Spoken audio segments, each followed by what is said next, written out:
Nesse vídeo vamos falar sobre os capítulos 31 e 32 de Jeremias. Apenas 2 capítulos, mas isso aqui pode-se dizer quase que é o pico profético do livro de Jeremias. Tem muita coisa boa em todo o livro, mas esses capítulos aqui, a partir do 30, são maravilhosos, tremendos. E a pergunta que nós fizemos no último vídeo, se a Bíblia fosse um hino, qual seria o seu refrão? Note aqui no capítulo 30, versículo 22, ele diz: Vós sereis o meu povo e eu serei o vosso Deus. E no primeiro versículo 31, ele diz: Naquele tempo, diz o Senhor, serei o Deus de todas as famílias de Israel e elas serão o meu povo. Você vai encontrar isso em muitos lugares aqui no livro de Jeremias, inclusive até aqui no 32, versículo 38. E eles serão o meu povo e eu serei o seu Deus.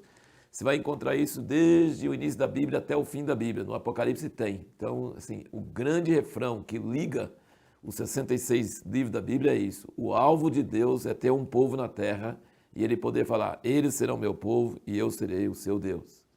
Outra coisa muito preciosa, versículo 3 aqui do 31, ele diz: De longe o Senhor me apareceu dizendo: Pois que com amor eterno te amei, também com benignidade te atraí. Essa benignidade é o famoso recede. Dos versículos 8 a 10, nós não vamos ler, mas ele diz uma coisa aqui no fim do 10. Aquele que espalhou Israel o congregará e o guardará como pastor ao seu rebanho. Veja bem, isso aqui é uma chave para interpretar a Bíblia. Muitas pessoas acham que quando você vê Israel, que agora depois de Jesus, Israel não tem mais propósito, que substituiu Israel pela igreja.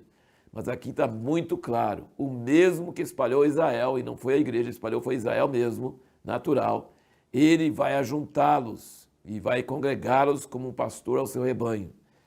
É a promessa de Deus, assim que se cumpriu a maldição, Deus vai cumprir a bênção também. Outra coisa muito impressionante, versículo 15 fala sobre o choro de Raquel para os seus filhos, quando Herodes matou os meninos de até 2 anos de idade, na época que Jesus nasceu. Mateus cita essa frase aqui sobre Raquel chorando seus filhos. E no versículo 20 do 31 diz: Não é Efraim meu filho querido, filhinho em quem me deleito? Pois quantas vezes falo contra ele, tantas vezes me lembro dele solicitamente. Por isso se comovem por ele as minhas entranhas, deveras me compadecerei dele, diz o Senhor. Isso aqui, esse versículo 20 do 31 é uma preciosidade, porque mostra as emoções de Deus. Deus castiga Israel com fúria, assim, por causa dos seus pecados, porque eles não atendem a sua voz, mas ele sente dor, porque é filho. E famoso mesmo o versículo 31, né? Jeremias 31, 31, você pode gravar, que ele fala sobre a nova aliança que vai fazer com a casa de Israel. Isso aqui é o Velho Testamento, é Jeremias, é o tempo da lei, e Deus está falando de uma nova aliança. E qual é a nova aliança? Que ele vai escrever a lei, a mesma lei que estava nas 2 tábuas de pedra, ele vai escrever nos corações, e não vai ensinar mais cada um seu próximo, nem cada um seu irmão, mas todos vão conhecer, e ele vai perdoar os pecados e não lembrar das iniquidades. Isso é a nova aliança, ele já falando isso dentro de um profeta do Velho Testamento. Coisa maravilhosa. No capítulo 32, nós temos o drama de Jeremias. Meus irmãos, prestem bem atenção, olha que coisa impressionante. Jeremias profetizou a vida inteira que Israel ia ser tomado pela Babilônia, ia ser destruído, que o templo ia ser destruído, e todo mundo falando que ele era louco. Lembra do caso do Ananias, que falou que em 2 anos ia ser restaurado e tal? E ele falou que assim seja, mas depois Deus deu a palavra e o profeta morreu, o profeta falso. Todo mundo prendeu Jeremias, bateu nele, ele sofreu, porque tudo que ele falava, todo mundo falava o contrário.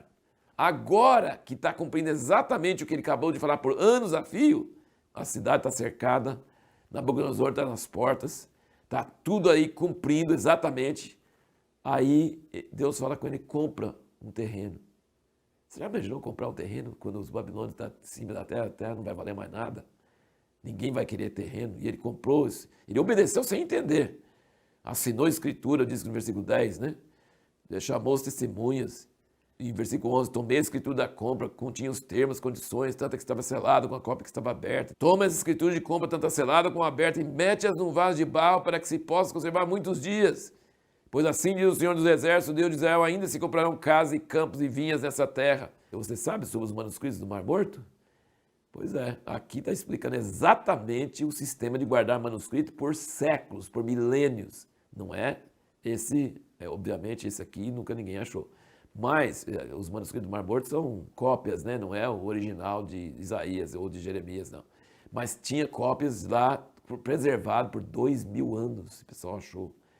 Conservado dentro de vaso de barro, exatamente do jeito que esse sistema que Deus falou com Jeremias para fazer. E aí, Jeremias faz uma oração. Então isso é muito interessante, que você pode às vezes obedecer a Deus sem entender, e depois você pode orar. E ele fala aqui, olha, versículo 17, ah, Senhor Deus, és tu que fizeste os céus e a terra com o teu grande poder, com o teu braço estendido, nada há que seja demasiado difícil. Usa de benignidade, recede, para com milhares, e tornas a iniquidade dos pais ao seio dos filhos depois deles. Tu és o grande e poderoso Deus, cujo nome é o Senhor dos Exércitos. Ele está citando coisas que Deus tinha falado para Moisés lá em Êxodo 34, né? Grande em conselho e poderoso em obras. E aqui, aí ele vai orando, uma oração maravilhosa. E aqui ele diz, Deus, o Senhor é tudo isso. E o Senhor fez tudo isso. E ele conta a história todinha, que o povo de Israel entrou na terra milagrosamente, mas desobedeceu a Deus e agora está cumprindo a palavra. Agora você manda eu comprar um terreno justamente agora? E aí Deus responde para ele, e a resposta de Deus para ele é tremendo.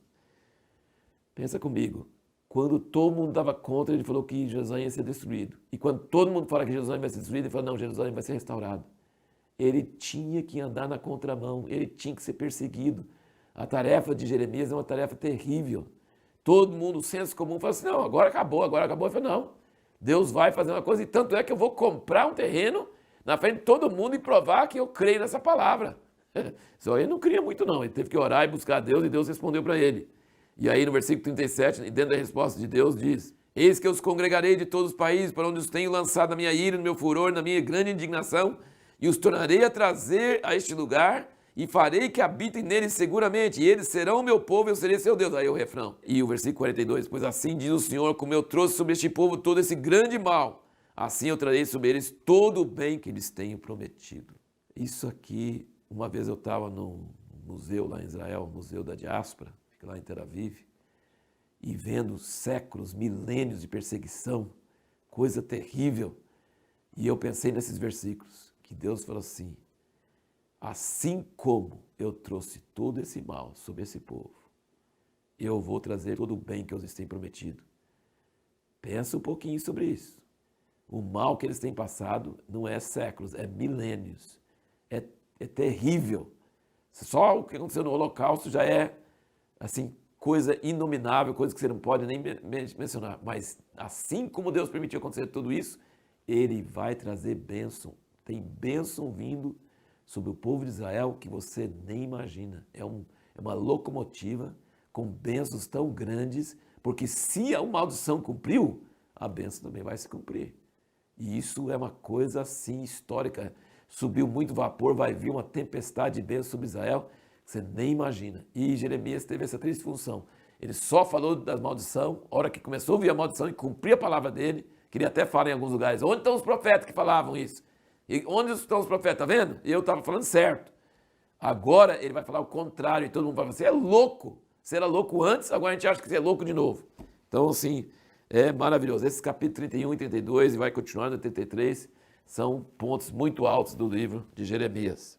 A pergunta que nós vamos procurar responder no próximo vídeo é por que as profecias de Isaías e Jeremias nos obrigam a crer no milênio, quando Jesus governará a terra toda a partir de Jerusalém?